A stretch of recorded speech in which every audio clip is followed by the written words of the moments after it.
Okay, so At least you recognise it. yeah, that's good.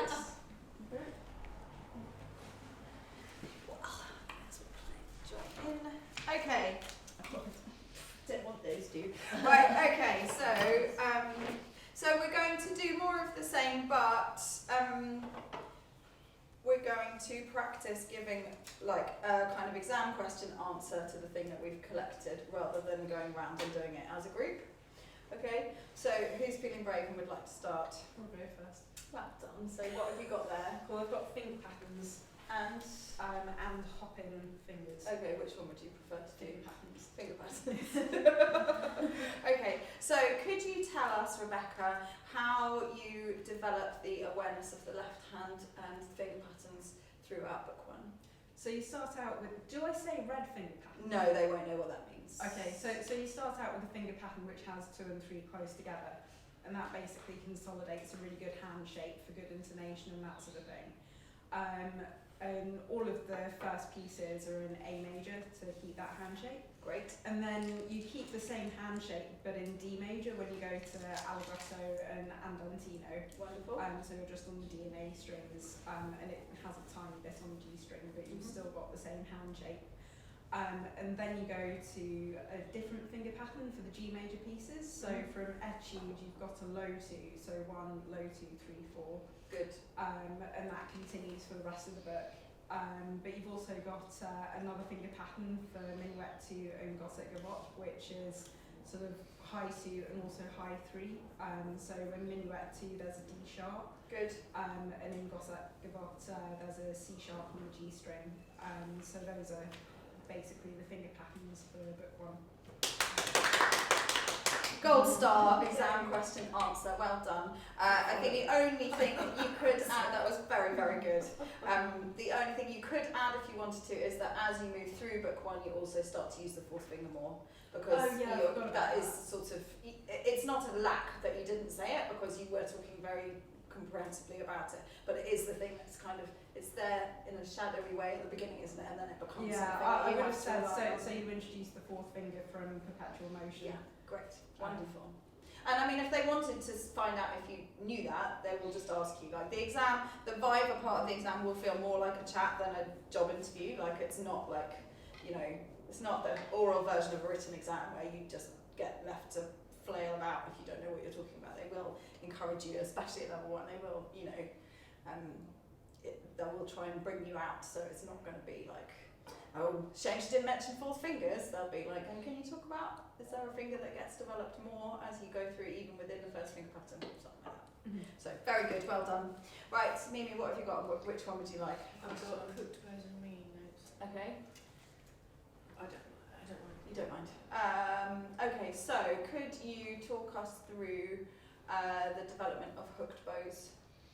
Hooked bows starts the Hunter's Choruses. The Happy Farmer is the first place where you come across it. Good. Book 1. And then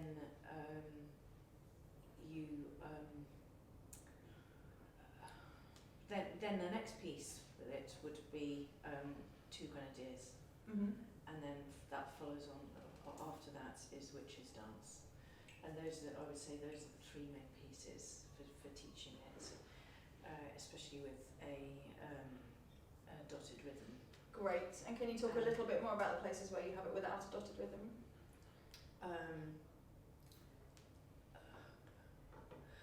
Well, you have a in the Minuet 1. You have a broken slur, which is a similar kind of thing, but it's just even. The note values are even. Great.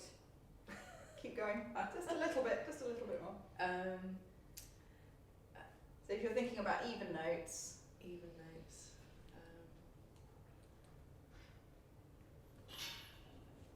You then, I would say something like the Martini is good for hooked bow. Bum bum bum. Good. And some more in book 2. In book 2. What does hooked bows kind of feel like a precursor to that's slightly more advanced? What does it lead you into?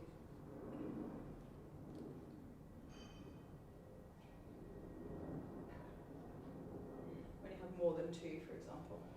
Or a staccato. staccato. Excellent. Yeah, exactly right. Okay. And so which pieces do you think kind of are preparing you for that? Up bow staccato pieces, I would say are, well, the obvious one is the Beethoven Minuet in G. Yeah. That's the first one, really. It's not the first Not one. the first one. Which is the obvious first one? The obvious first one. You're nearly there. Oh yeah, sorry, long ago variation. Perfect. Yeah, Yeah. exactly right. Yeah. Good. And then the book 3 for up bow staccato. Well, you've got the Martini, but then it would be the Becker Gavotte. Perfect. Go for that. Great. Yay! Well done. Well done. So that's exactly what I mean about like them drawing you out. It won't just be like, oh, she's only talked about dotted rhythms. It'll be like, okay, well, are hooked bows only dotted rhythms? No, they're not. So, and you know, I could also have said like, where do you first encounter two bows in the same direction? Because obviously that's the like precursor to a hooked bow, but it's not a hooked bow. And the answer would be. I come little children. Well done. I just zoned out. Don't worry. Good. Okay. So very good. Well done. And I think it's partly helpful just to practice kind of feeling like that, like pulling that kind of knowledge out, isn't it? And to just not be worried about that. Like that's absolutely fine. It doesn't have to just be that. It's not like a times tables test. It's like 7 7's up, go. Like it's completely different. Good. Well done. Do you want to do one or not? No. Okay. Kit, what have you got? Contact point and martelé. Oh, okay. Could you choose 2 more, please? That's a good one. Vibrato and coordination. Okay. So could you talk us through how you feel coordination is built during book 1?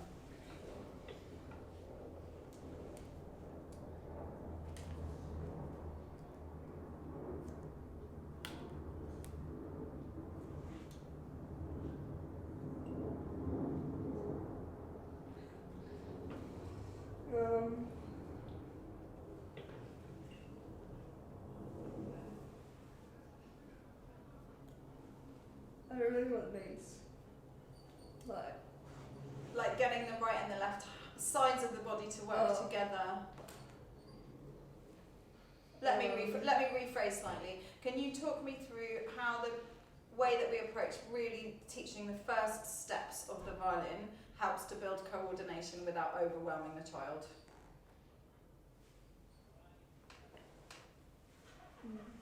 With pre-twinkle,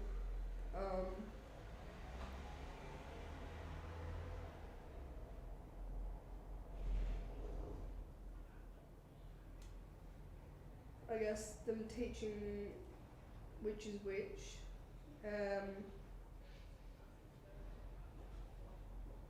Good. I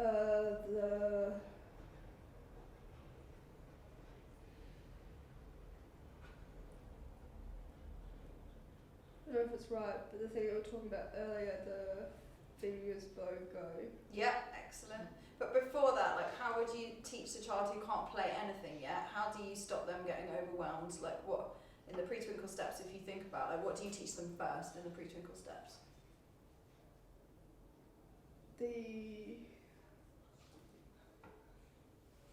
Or the how do you variation. How do you teach the very earliest pre-twinkle steps?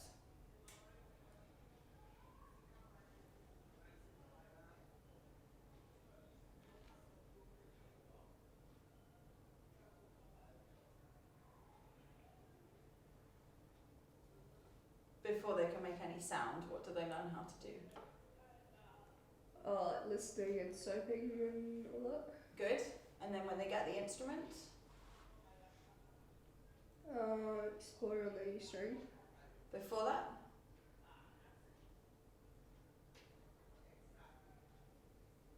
Like the first time the child actually touches the violin and the bow, what are you going to teach them? The concert to rest position, to playing position, Good. bow hold, and the feet. Good. And for the violin?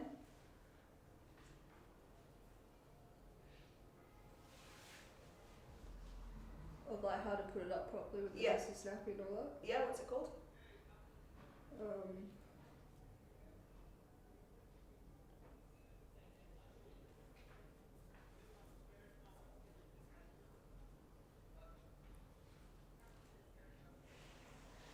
Could you show us?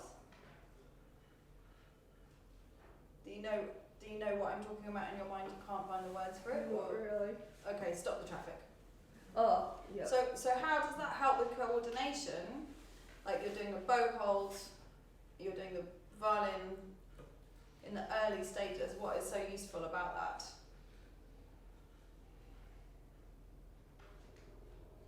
To make it easy for a really small child.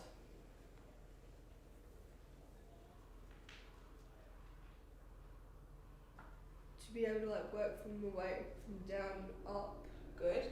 having the feet and all that, and then like making sure you keep your bow hold in the right position, and then putting the violin with the snapping in the Yeah. correct Exactly. That it's position. developed step by step. Yeah. Yeah. And I think early on, another useful thing is to talk about the fact that you're keeping them separate.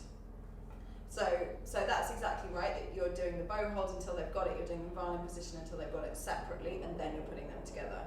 Yeah. If you think about your pre-twinkle steps, there are loads before we get to playing position with both, aren't there?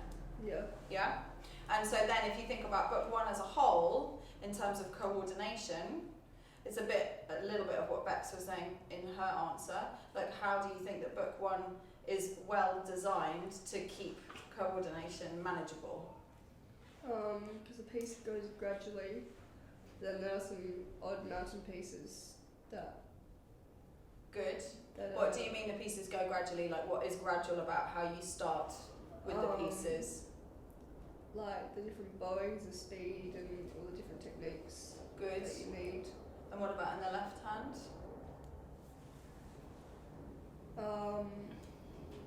Like string crossing, 4 fingers.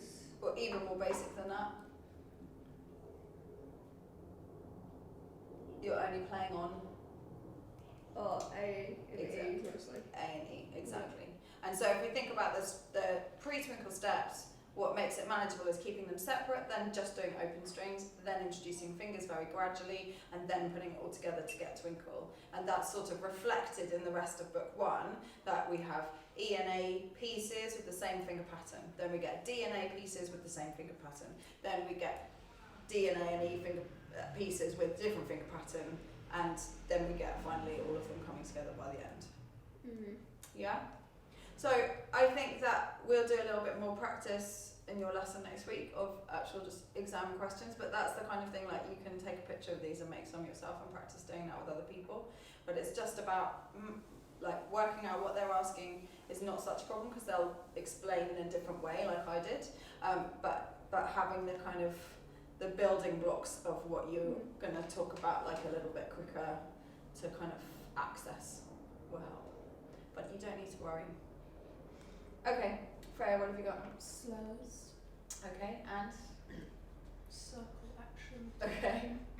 You don't want to do circle action because... I don't understand. Okay, we're going to talk about circle action in a minute because it's not really the phrase that I use. I use heavy elbow more, but we will talk about it in a minute. Okay, so slurs. So could you tell us about how slurs are introduced and developed for level 1? So I think the first piece is Minuet 2. Very good, yeah. So that's the first piece, and then it develops in Minuet 3, and then Happy Farmer and Gossip Gabot. Great. Can you give us a little bit more detail about how it starts and is developed? Yeah, so the first time the slur comes in book 1, it's like A, D, D, so it's just open strings. And then in Minuet 3, it's 3, 3, A, 1, 2, so it's like kind of with fingers down. I think you're thinking of Minuet 3 isn't da dum bum ba dum bum ba da da da. Oh no, but you have a different slur in Minuet 2 as well, which is slightly more complicated. The triplet. Yeah. Yeah. Good. So you've And got then, two types of slur in the first piece. Talk about how when I teach it, I'm not just going to... You don't need to tell us what you would talk about, just say it as you would. Oh, yeah. Yeah, so when I teach this, I'm not just going to say to the child or the student, like, just do a slur. I think there's going to be different instances where I'll do, like, busy, busy, stop, stop on each note, and then I'll do, like, the stopped legato. Great. I don't know the right term for that, but... So, like, A, Yeah, just B, stop, just and broken then- slur. Yeah, so, like, it just, like, progresses, like, weekly in the practice, so they don't suddenly get overwhelmed by this huge slur thing. And then also maybe in preview just like learning slurred scales. Good. So, Yeah, great. Sorry, I misunderstood you before. I thought you were saying in the exam I would say. That's why I said that thing about just tell us, but then I realised what you meant. Yeah. Sorry, yeah. Great, wonderful. And can you tell us a little bit more about what happens in Gothic in terms of slurs? So one of the big places is like the 8 famous notes. So there's 2 groups of semi-famous. Are they going to know 8 famous notes? I think they'll know what you mean, yeah. Yeah. So there's obviously a lot going on with the left hand, but I'd like to divide it up into busy, busy, stop, stop, and then stop bows, and just kind of like work through it. So it's because there's obviously a lot going on. So, Good. yeah. And then the last part of Gothic answer. Would you like to phone a friend? Is that the only complicated slurs we've got? Yeah. Yeah, the last 2 lines are chock full, aren't they? Yeah. Yeah, of tricky slurs. So why is that? Why are they particularly tricky? Well, the one I just sung is like they have to do a string crossing as well and have the finger down, so there's obviously just a lot of things to think about in terms of coordinating. And now on an up bow as well, which doesn't really feel as Good. natural sometimes. And you may have said Semi-famous. this already. Did you say that? I can't Yeah, remember. they're Yeah. fast, yeah. Yeah, good. Excellent. Well done. Very good. Okay, so would you like to do another round of that, or do you want to do more of what we did before of tracking it through the repertoire? We can just choose individually. It doesn't have to be the same all the way around. And would you like me to demonstrate? Are there any? Oh, we're going to talk about circle action before we do that. Can you talk about circle action? Yes, circle action. So, circle action is the idea of the kind of smiley face bows with the elbow.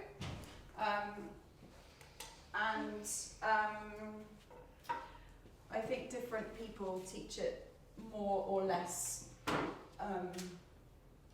My position is I'm coming from the trying to get the sound, and if the sound is not deep enough, I'll talk about the elbow. Other people kind of do it the other way around and see if the elbow is not doing what they think it should by looking, then they won't get the sound that they want. But you know, the idea that so in your twinkles you're doing mostly from here, and then by the time you get to Go Tell Aunt Rosie, that you'll kind of have that semicircular elbow thing happening to get into the string, and then certainly by perpetual motion that you're expecting their bows to kind of be doing this and not just.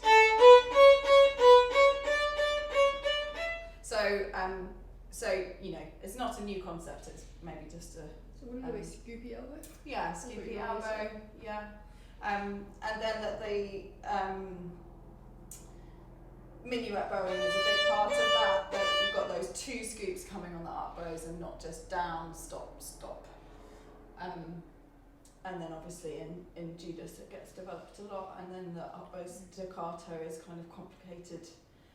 You have to find the balance between what your hand is doing and what your elbow is doing through all those hooked bows and up bow staccato pieces in book 2 and then book 3. Does that make sense?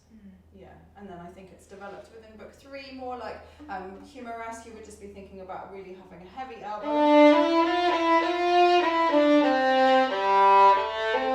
You're not really thinking big semicircles, smaller semicircles, semicircle, semicircle. It's not really that. It's just then actually getting that weight of the elbow into the string. Does that make sense? Good. Okay. Are there any exam questions you would like a kind of demonstration of what a good answer would look like? Do you want to ask me any exam questions? Are you allowed to play the violin in your answer? Yes, absolutely. So you don't put your violin away. You can just have it on the side, and then if you want to grab it to demonstrate something, and they may say, could you demonstrate how you would teach the song of the wind box? Or can you show us an open string exercise for a heavy elbow or a circle action elbow, whatever. Yep. It's not next week, is it? 2 weeks today. 2 weeks today. So, yeah. Who are the examiners? Ours are Kuhn and Christoph. And then Helen Brennan will be here because we're sharing our exams, so I'm sitting in on hers and she's sitting in on mine. Is that Kuhn Renz? Mm-hmm. Oh, he did something with Music Masters. Yeah, he is amazing. Yeah. Christoph is also amazing. I'm so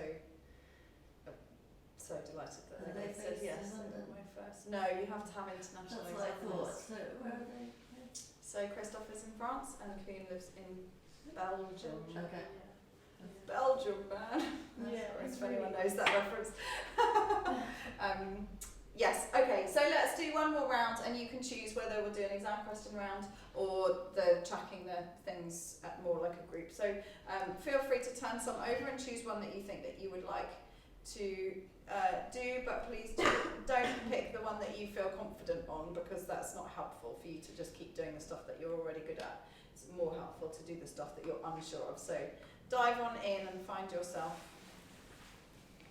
something you would like to talk about, please. Oh, and maybe bring the ones that you've had back so that if anybody wants to do the one we haven't done already. Yeah. Thanks.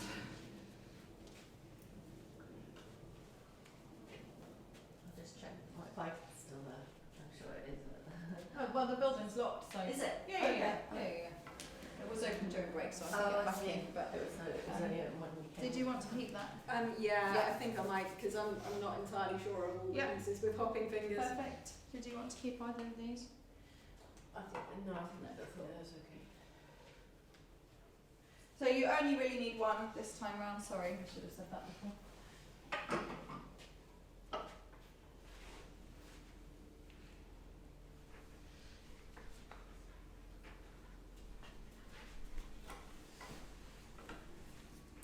Good. Okay. Let's go this way round. Freya, what have you got? Which version would you like to do? The tracking or the exam question? Exam question. Okay. I've got independent fingers. Okay, so could you tell us where you feel independent fingers first is introduced and why it's useful?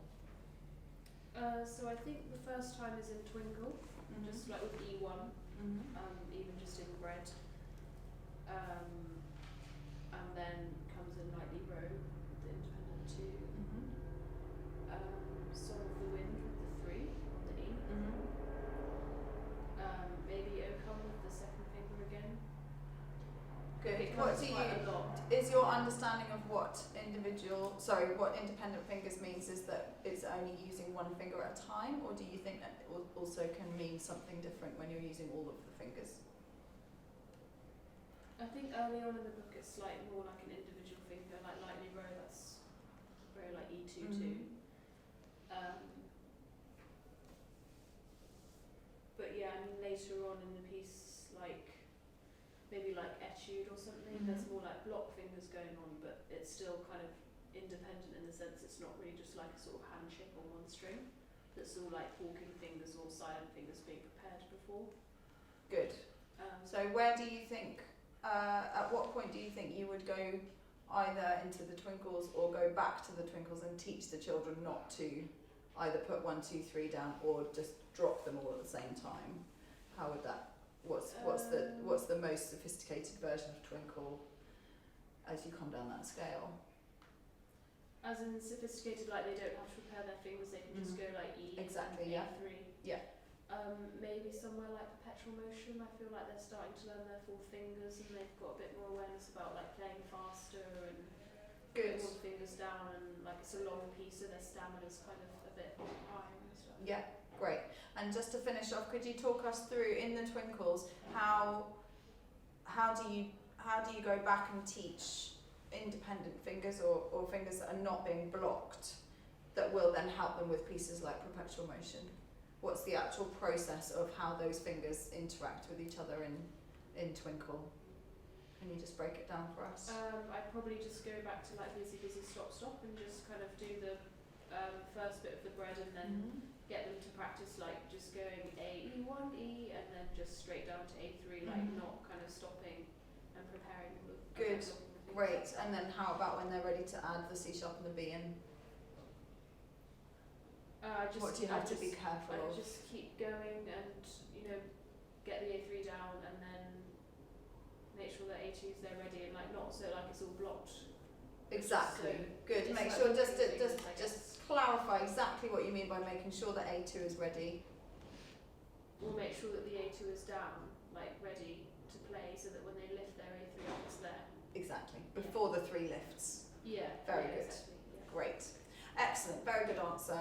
I think I just want to clarify with you that I am recommending that you teach independent fingers as in walking fingers from twinkles, like the first time, not in review. Oh, right. There will be lots of people that do teach it in review, but I am not a fan of just chucking your fingers down.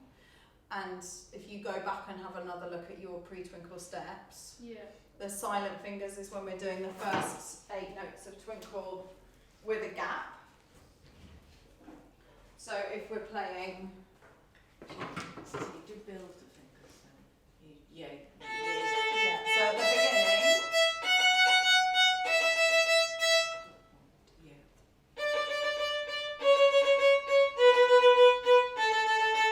and in my pre-twinkle steps, the way I teach all of the variations, and you're about to see it with Rika, that all of the variations, they would learn that bread and get a credit on it with that gap. So we've got 4 notes in a block, a gap to prepare 1, 2, 3, and then 4 more notes. And then do all of the twinkle variation rhythms except Dr. Suzuki, like that. And at the same time as we're working through those 5 variations, theme is sort of, sometimes I do it with theme, sometimes I don't. It kind of depends. If the kids are like, I can do it on theme, then great. I don't tend to actively teach it at this stage, but I'm flexible about it. And so at the same time as they're working through those, because it takes several weeks to get all those credits, we would be practicing the park bench story. Remember that? Yeah. And walking fingers, where they're just really carefully making sure that the next finger is down before they pick up the other finger, the above finger. And then hopefully they will get, and they'll be doing this box. And that's really like the first box that they've had in a piece, rather than 10 bow holds or 10 stop traffics or whatever. And so then during that time they're putting it together so that they can practice.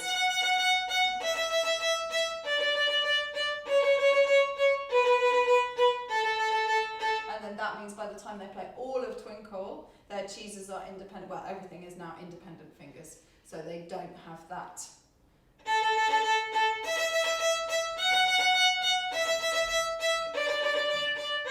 Because that's what you're going to get. That you're building the awareness between those fingers. Do you think if I completely agree with everything, but when You know you don't have to, love. No, You no, are no, allowed. no, You are allowed to disagree. No, I do, and the reason I do, because when I've seen kids just chuck them down, as you say, and the thumb clamps as well. Often, yeah. If you give them the time, then it keeps their thumb. Yeah. They really do. They just go. Yeah. Like that. Well, it's a grab, isn't it? Yeah. Yeah, and it's possible exactly, that's what it's they're possible doing, to, grabbing. you know, That's it's exactly possible right, to yeah. train them to grab in tune. It's not impossible. I just think it's less helpful. You know, you've got to think about like your energy in equals results out, and is it useful for them to expend a lot of energy on making sure that they can drop those things exactly in the right place. I think it's more useful for them to expend the energy on making sure that relationships between the fingers are getting developed, and then later on they will be able to drop them in the right place, because that is an easier skill than the one we're building. Does it make sense? Yeah? Good. Okay, Kit, what have you got? Accents. Okay, so could you please describe to us how accents are introduced and developed in book 1? And maybe talk about notes that are not actually accents, like written in the book as accents, but important notes, you know, by the end of the book. So first kind of brought in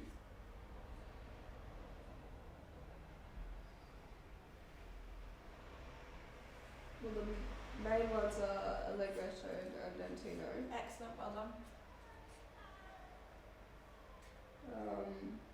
And can you just describe the differences between the accents we get in allegretto and the accents we get in andantino?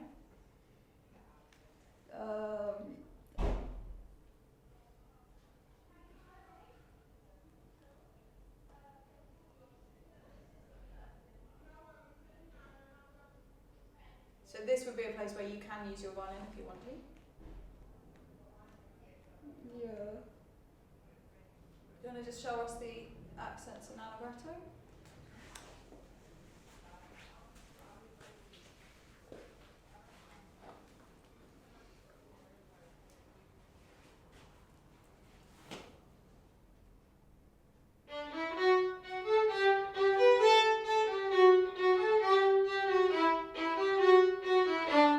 Yeah, exactly right.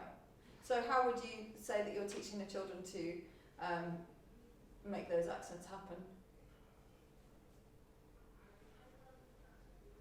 What are they actually doing to make an accent happen?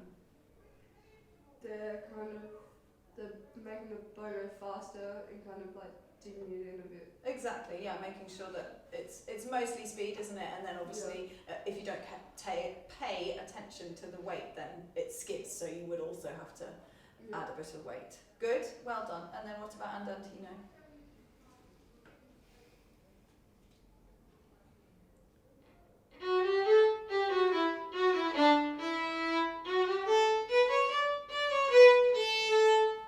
So where are the accents in that piece?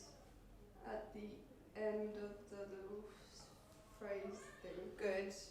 Compared to the middle. Yeah. But near the beginning. Good. And so what's difficult and different about them?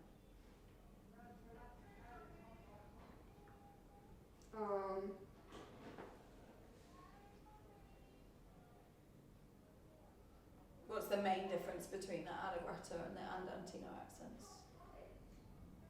What's at the end for andantino, and it's kind of like, I don't know, it's kind of like ending. It's not really ending, but it's kind of like finished. What's the difference between the notes that they're put on?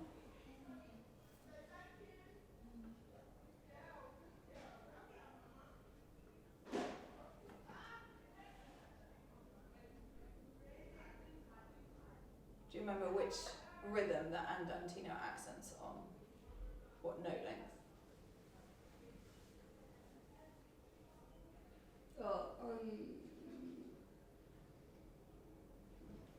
On longer note though. Exactly. Yeah, exactly. They're on the minims, aren't they? So that means. So how does that complicate what you have to do in the right hand to make that accent come out without running out of bow?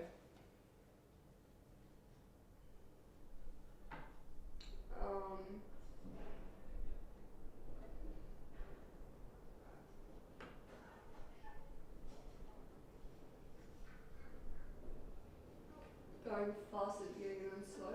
Exactly right. Very good. So what do you need at the tip that makes it catch the string properly? Last little bit. Is this thing about building up in the bow? Is that another song? Sorry. Is it about, I don't know if it's the song, but you're saying about like gradually going upwards. Good, yeah, you've got to gradually go up so that you're at the tip, yeah? And then what do you have to do at the tip? If you can just play us, and now describe exactly what you're going to do to make this note have an accent on it. So just stop before the accent. What are you going to do with your right hand to make sure that you get an accent on this next one? Before you move the bow. Digging in the thumb. Can you use more Suzuki language?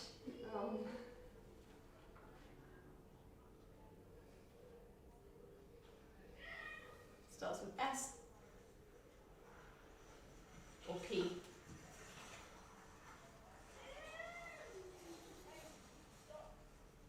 Thumb. Position, no. Place, no. What's the action? Like that. What do you do with your thumb to make sure it's not just going to go? It is digging in, you are right. It's just that that's not really a phrase that we want to use because it's kind of aggressive.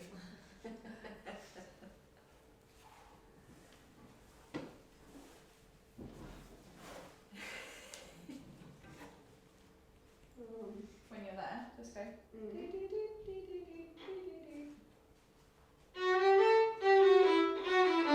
Right, what are you doing now to make sure that that is not going to come off like that? Pressure. Pinch. Pinch. Yeah, so pinch into the string. That's what you're going to do. Now go. There you go. Exactly. Yeah? So thumb pinch or squeezing the bow, that was the other word I was thinking of. Good, well done. Okay, Wendy, what have you got? I didn't get that. You didn't pick one. Well, pick one and we'll go around like we were earlier, not just putting you on the spot.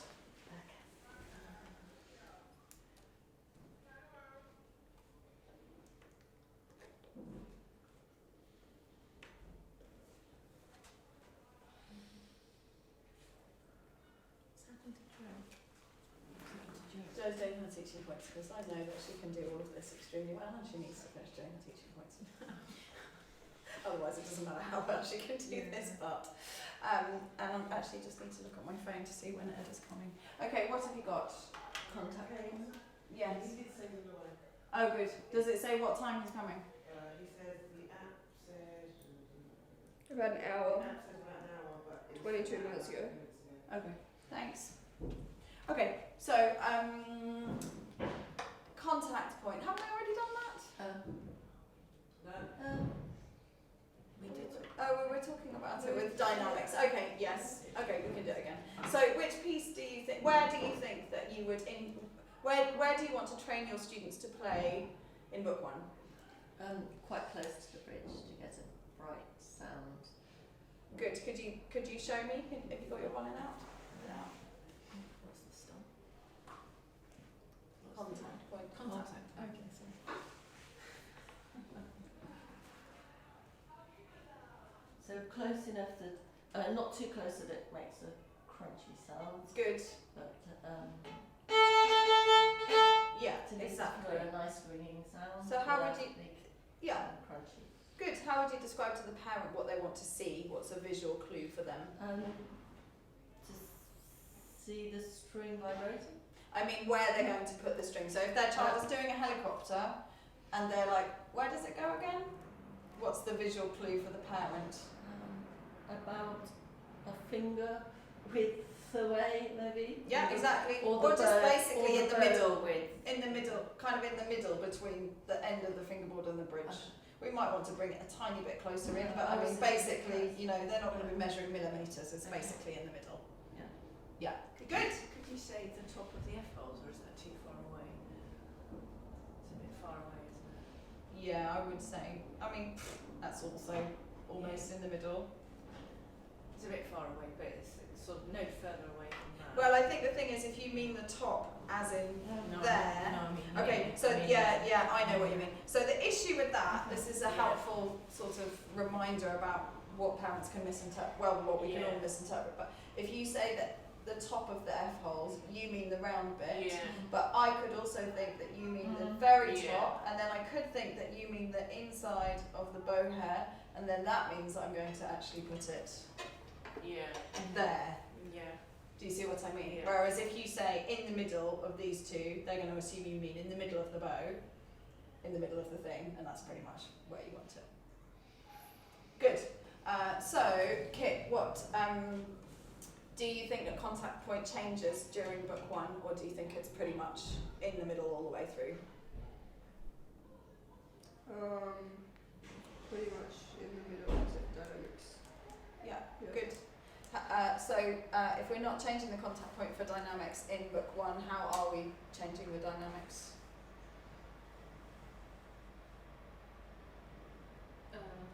How are you making a loud and a quiet sound during book one if you're not changing how far away from the like bridge pressure you are? from the right hand or something, like.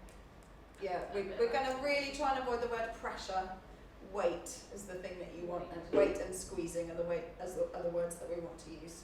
Yeah, because pressure is like pushing, isn't it? And if you push into the string, then you're going to get crunch. Yeah, but good, exactly. So just one more thought about how you could describe that. So when you want the children to play really quietly, what are you encouraging them to do for their echoes, for example? I mean, use less bow. Exactly, yeah. Yeah.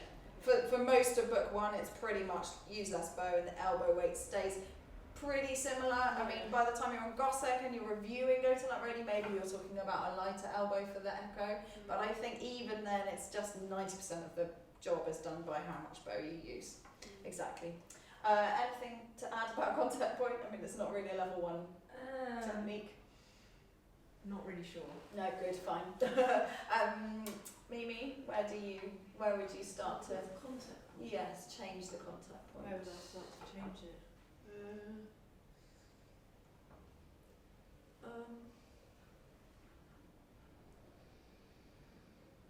Doesn't have to be a specific piece as such, but just sort of generally, where do you think that they're starting to use the entire tone triangle? So I think probably something like the Brahms waltz, but maybe even, I mean, that would probably be in review. Yes, perfect answer. But maybe the Beethoven really.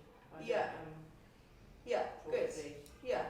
So by the time they're on the Beethoven, they may not even be changing their contact point in the Beethoven, but you definitely want to be starting to bring that awareness of the distance from the bridge changing sometimes, and Bourrée is a good piece as well, but also Watts is the perfect place to do that in review. And so you may have a book 3 student who's only just starting to explore moving closer and further away, but you certainly don't want a book 4 student who's just playing in the middle.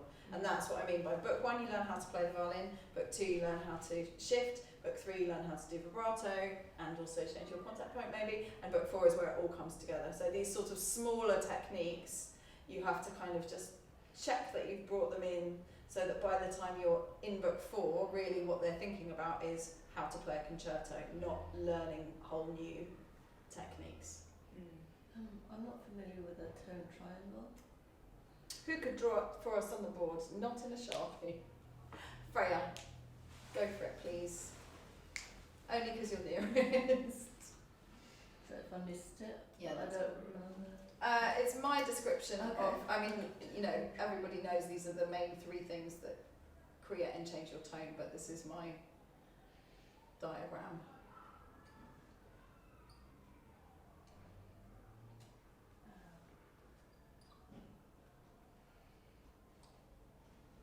An algebra.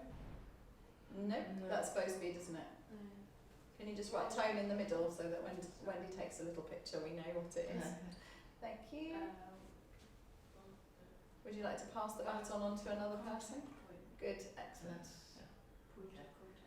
Or distance from bridge. Yeah, there are many ways to say it. Good. Who can add? That thing that you Yeah, give it to someone else to do. You can choose someone. Not Wendy, obviously. I wouldn't know. Yes, you would. How do we change the weight of the bow? Do one of the little spurs. You do know. I'm gonna let you off that easily. So just put a little upwards line. And in what ways do we control the weight of the bow? See. Yes, excellent. Gold star. It is your confidence you need to work on, not your answers. Bex, the other one, please.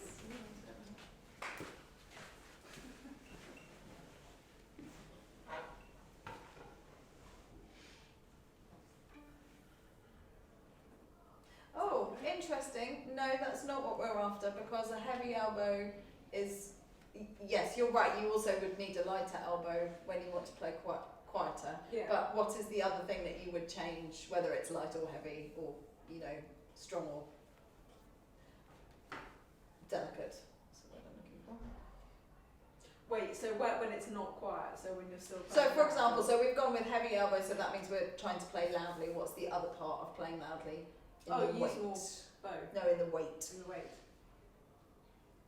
If we're playing a very loud note on this note, if I just add a heavy elbow, why is it not as loud as it could be? That's weight. That's the elbow. So we're not looking at weight. Yes, we are We looking are at weight. looking What can I do to make my bow heavier in the string? My elbow is doing everything it can. It can't do anything more. I don't know. I always sort of think of like just sort of heavy arm, like Yeah, but when we get it, you will realise. Would you like to? I would say sinking your hand in. Is it? Pressure? It's not.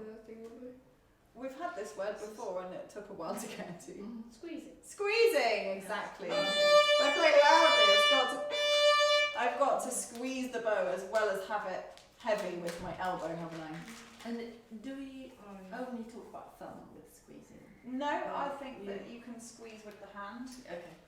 Yeah. In many ways. What you don't want to talk about is pressing, Yeah. pushing. Squeezing. Oh yeah, now it won't work for just a few seconds because it's not designed to be.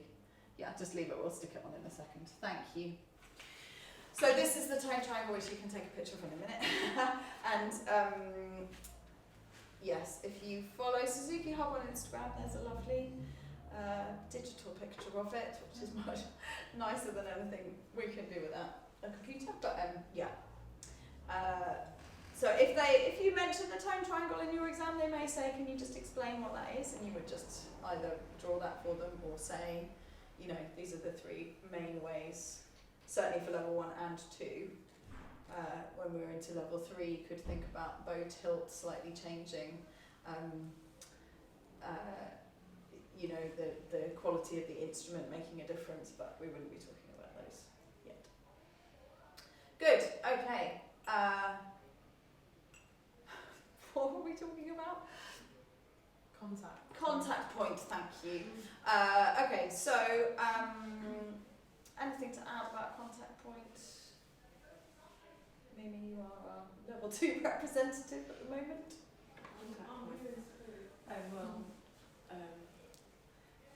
Well, you'd use it if you want to change the colour. So you know. Great. So once you're starting thinking about tone, maybe you want to talk about other ways of creating a dynamic change. Great. And what dynamic piece, range. what book 3 piece do you think might lend itself to Book 3. that? Well done, Josh. Yes. Humorous. Yeah, Gavotte G minor or humoresque, definitely. Yeah. I think humoresque slightly more so. Yeah. Yeah. Great. And humoresque slightly more so because it's a romantic piece. Yeah. And we don't tend to think so much about a dramatic sort of tone colour palette in Baroque music. Although within Suzuki we do because it's mostly Baroque, so that's a whole other discussion to have a different day. Okay, excellent, well done. Bex, what have you got? I've got hopping fingers. Excellent. Would you like to go around the room or do it as an exam I'll question? do it as an exam question. Okay. Could you talk to us about how hopping fingers are introduced and developed through book 1? So they're introduced in some of the winds. So you've got a hopping third finger where you've got to keep your first finger down.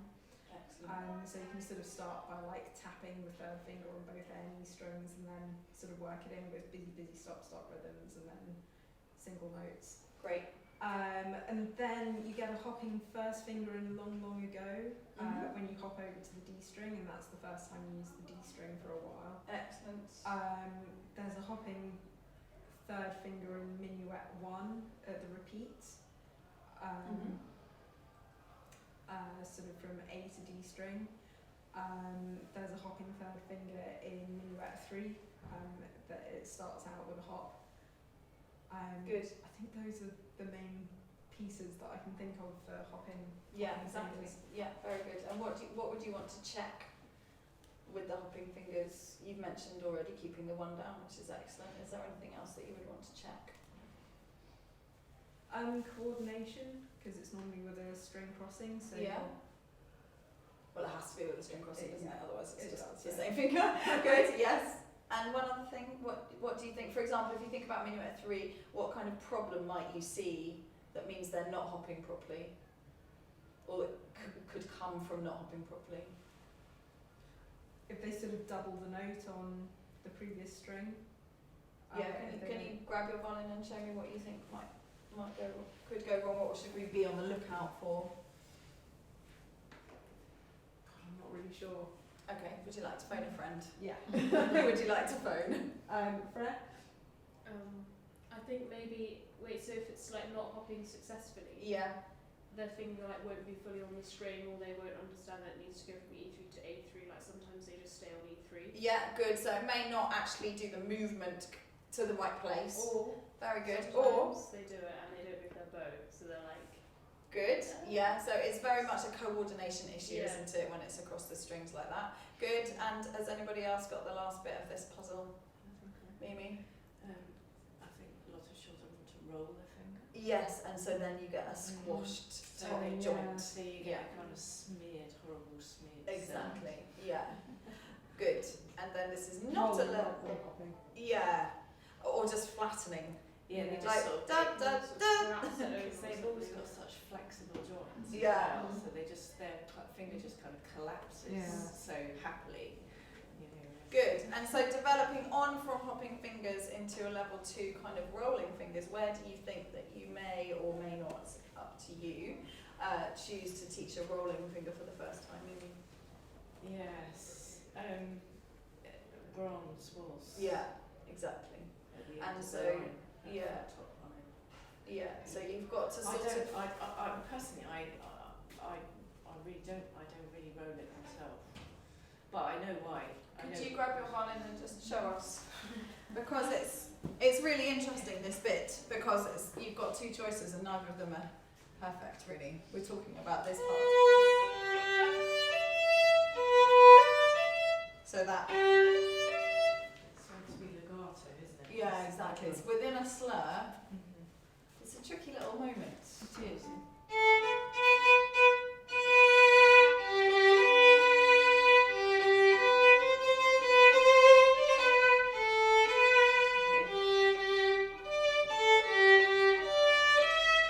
Sorry, It's alright, it's alright, it's alright.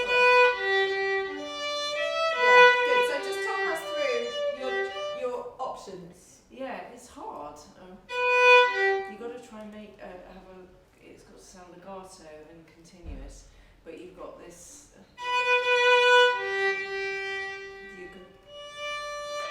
You can sort of roll it, but Yeah, so I- if you're I going to sort of roll do it, that. what do you need to teach your students to Well, do I- on the first three? well, on the first three, Yeah, if you're going to roll it, yeah. I don't know, slightly Okay. flatter finger. Well, to aim on a different part, to aim on the Yeah, inside, different, yeah? yeah. So if we're going to roll from here, if you just put it right in the middle, then you're going to Okay. have to flatten to actually Yeah. depress the A string enough. Whereas if you're going to roll, you aim for the inside, but then you've got a problem with the intonation because you can't just move your finger Yeah. straight over. Yeah. And then the other way around it is to do sort of casals and hop. Yeah. Because if you do, then you'll hear an open string. This is where I think it's important, with the elbow being in the right place. on Yes, the you've hand. got to check a mobile elbow, That's definitely. because either way, you need it. You need the elbow to help the Yeah, the definitely. finger crossing. It's hard. Yeah. I think it's hard. Really And I genuinely think hard. also, if you have a moment of a depressed top joint, I don't think that's the end of the world, I have to say. Oh, I see. Yeah. I mean, Yeah. you know, it's a bit like the fourth finger discussion, like should they always be curved? Should you spend hours developing your fourth finger to be strong enough to stay curved at every moment, or should you just make sure it sounds okay? Yeah. Good, okay, thank you. So, done. Did we do yours? Yes. We missed out. Sorry, I was going the wrong way. Mimi, what have you got? Well, I've got these two, and I've chosen them because I don't think I really know how to explain them properly. Okay. Could you tell us what they are for those of us who can't see? Casals, tonalisation, and martelet. Oh, my favourites. Yes. Okay. Do you just want an explanation, or do we want to consult the room? I'm very aware that we have very few level 2. I mean, martelet. Freya, why don't you give? Okay, thank you. Good. I think. Would you like to tell us what you? Yeah, come in. martelet, I think is. I would say that the allegro, the first line of allegro is martelet. Good. So you've got the long, as Joe said before, the long bow, the long fast bow. But Long, fast bow. But I think important is that there's a very clear beginning of the note and a resonant end. Yeah, Is that good. right? Rather than just being stopped. Yeah, so it's got and to I be think resonance also, to the end. Again, to think about what language we're using for the parents so they really understand it. A long bow is going to make them think it's a long note. A long and I think note, a Yeah. big bow is not, big doesn't relate to the length of sound, does it? It's a big movement. So I think a big fast bow, or just a fast bow, is more useful than a long fast bow, which we know what that means, but I think they would feel like maybe that's a contradiction in terms. Good. So where if we are thinking about developing, what else do we get that has that sort of martelé bow stroke, Freya?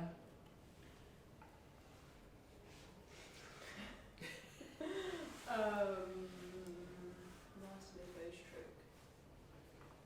I mean, perpetual motion, like there's, I mean, it's staccato, no. No, because they're only small bows, aren't they? So the martelé thing is about the speed of bow, that are quick bows. Minuet 1. Da, da. Yeah, maybe. Yeah. Kit, can you think of another quick bow that we use that's got speed and length?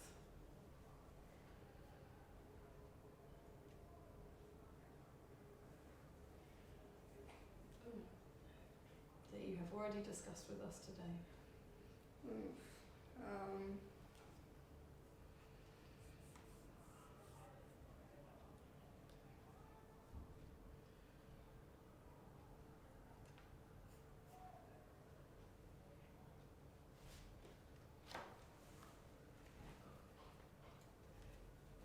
Minuet 2.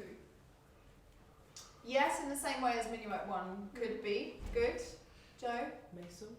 Yes, I think that we use, in Britain certainly, it's not how it's played on the recordings and it's not how it's done in Europe necessarily or elsewhere, but that's the sort of beginning of martelé to get ready for allegro, isn't it? Yes. Good. And one more piece, Bex? The Happy Farmer.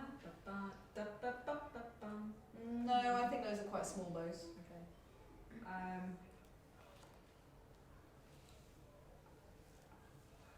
If I played you this and you didn't know it was martelé, what could you also say that you might find on the page?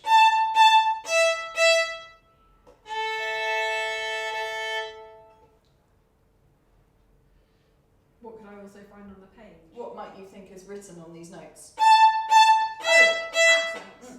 So yeah, Allegrasso. Yeah. Valentino. I think when you're talking about, 5 or 6 year olds, those notes are going to pretty much be the same as allegro. Whether you think that it's like a lighter accent or like a heavier martelé, I don't think it really matters. Martelé is not a word I've heard uttered in an exam in all the exams I've watched, which is now quite a number. So No, I don't think you're going to, no one's going to say to you, could you describe and outline how martelé is developed during book 1?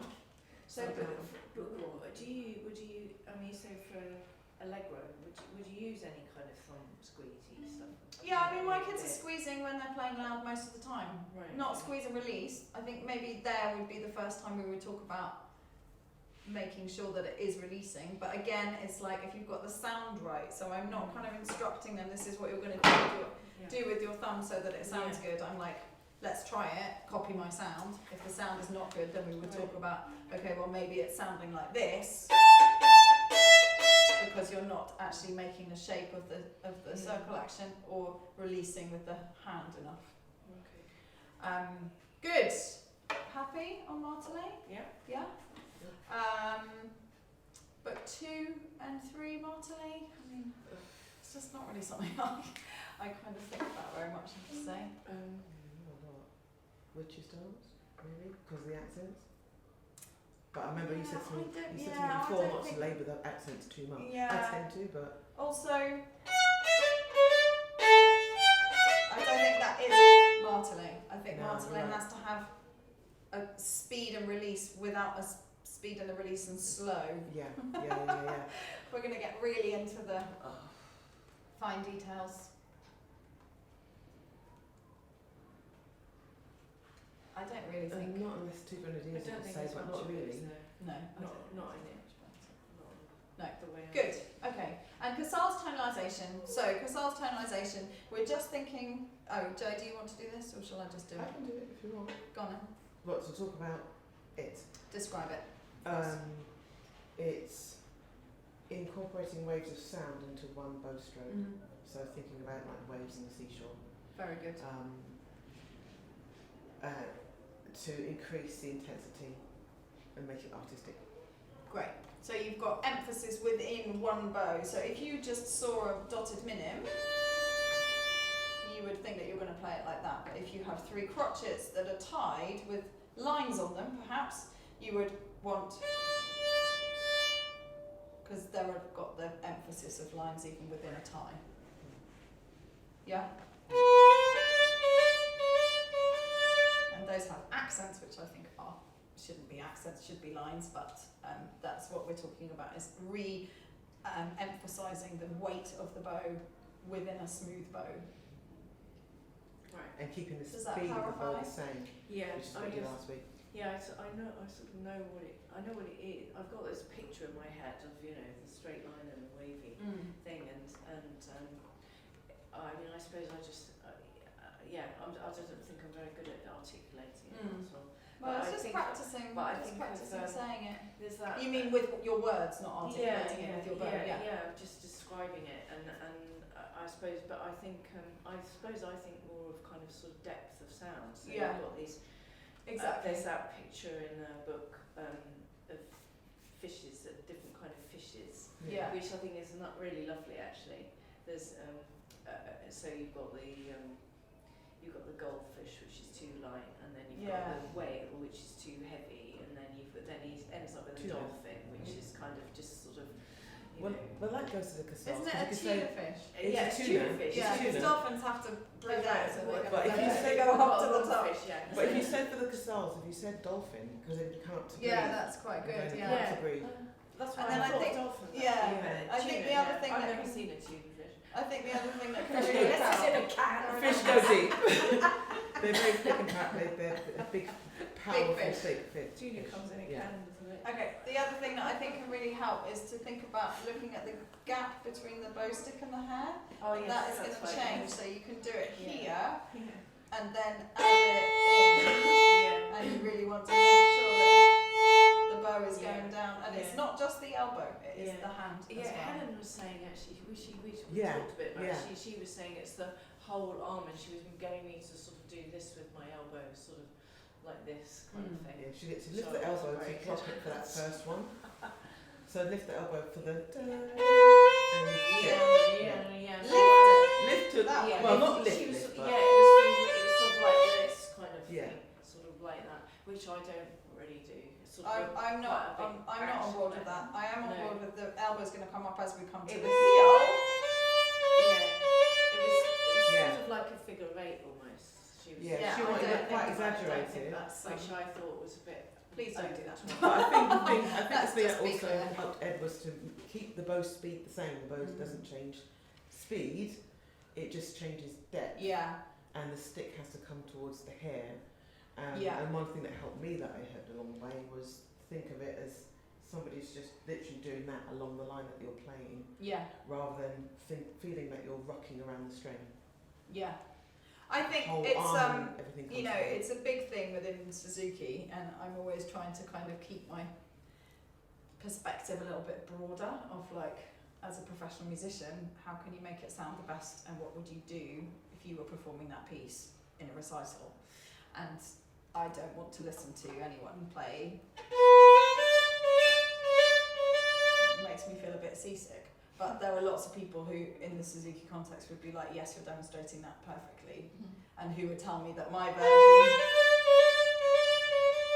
is not enough, or that they don't see Casal's tonalisation. And I think that that is, you know, there is a really good argument for both versions. You want the children to be able to do something in a kind of extreme way so that then they can refine it, and that means that you should show it in a more extreme way, or you want it to sound the best, and so then you want to refine it before you show it and make sure that it sounds good. And both of those are useful for different things.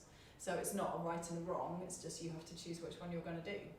And you know, with some of my students we do practice it really over the top because they can't get it refined, but then they refine it, and I wouldn't want them to perform it until it's refined, whereas, you know, other people they're showing a different part of the work. Good. I think we've gone completely off piste with our timing and what we're supposed to be doing today. Aren't we supposed to be doing something about outer repertoire pieces? Yeah. Anyway, it's lunchtime. Let's come back at 2 o'clock, please. Yep. Well done, everybody. Good work. If somebody could collect those up, that would be much appreciated.